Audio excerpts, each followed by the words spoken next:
तब चल के सुभान अल्लाह कह दे। बात समझे लेकिन आए अगर समझी गेली तो इंशाअल्लाह ताला फजरची नमाज तान गोदड्या फंगरीकंजा पिण्या राजा नाही तर मग ही आमच्या इत्ता बोली बोली काय फायदा नाही आहे। लोक आता यात ह्यालताला असं म्हणाले काय रे ही निस्ता एक एंटरटेनच्या का मुकेला एंटरटेनच्या यानी फक्त ऐका एक कानाकन ऐका दुसरी कानाकन छोडी द्या फक्त ह्यासाठी जलसा सजाडाला ते ही मकसद नाही बल्कि ती दुरून उलमाए कराम हे आले रसूल याला ती त्यांच्या युवाचा मकसद ही झ की जे लोग मस्जिदून दूर होती ते मस्जिदची करीबी जायला पाहिजे ही त्यांची जिंदगीचा मकसद ही नाही तर काय नुसता पडला पण चाललं गेलं त्याकडनं मकसद हासिल होणार नाही। ज्या बाता ऐकाला तुम्ही एक कानाकन ऐका एक कानाकन ना दोन्ही कानाकन ऐका न सीधा ऐकीकन दिल मजार उतारले त्या बातां जे बात दिल मजार बसी जाता तुम्हाला मालूम अगर दुनियाची मोहब्बत दिल मजार बसी जाए तो इंसान त्या दुनियाची मोहब्बतसाठी काय भी करवायला तयार होई जातो ते दुनियाची मोहब्बत लेकिन अगर हुजूरची मोहब्बत दिल मजार बसी जाए इंशाअल्लाह ताला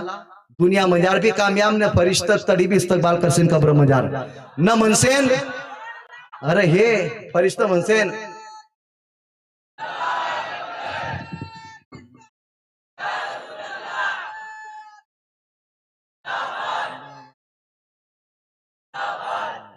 माशाअल्लाह।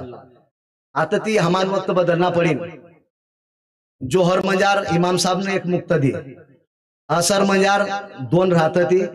मगरिब मजार इजाजत तीन में ईशा मजार तो इमाम साहब ने एकला रहना पड़तो कौम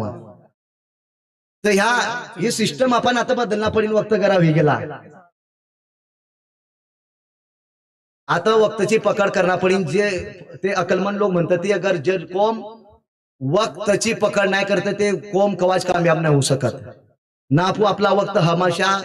आपण म्हणता ना माझो टाइम आहे ना हजरत काय करवा टाइम आहे ना अरे दादा एक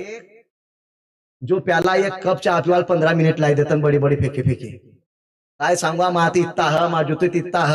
नाही भी रात बड़े बड़े फेकते ती लोग तब 15 मिनिट चा पिवाल लाई देते ती न म्हणतात की अमान नमाजचा अमान जो हजरत टाइम नाही मी गैरा कोशिश कराला मी जुमाची दिन भी बयान ऐकता नजरात काय बयान करला होता अरे मीन तर गैरा बयान करला होता बाकी तू ना ऐकीन पुरा छोडी दिला त्याला ह्या बाता काय फायदा नाही ऐकला ना त्यावर अमल करवायची कोशिश करा इंशाअल्लाह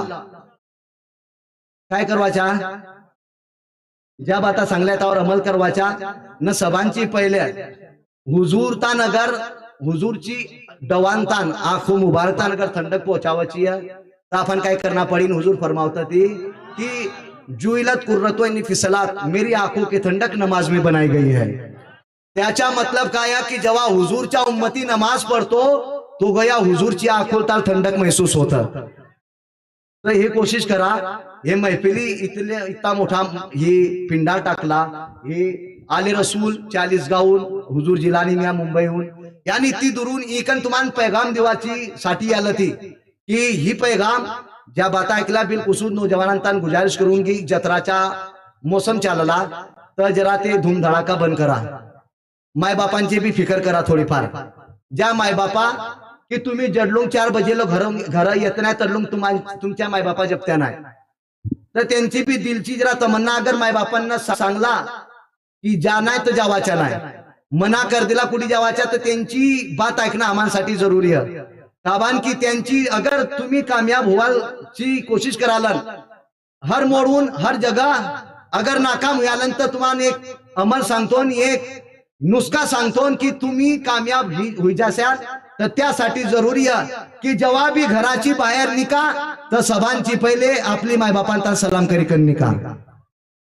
ने इजाजत लिकन न त्यान म्हणा की हमांसाठी दुआ करी द्या बेशक जेव्हा माय बापांची जबान मजारून दुआ निघता तर अर्शी इलाही हली जातो सुभान अल्लाह।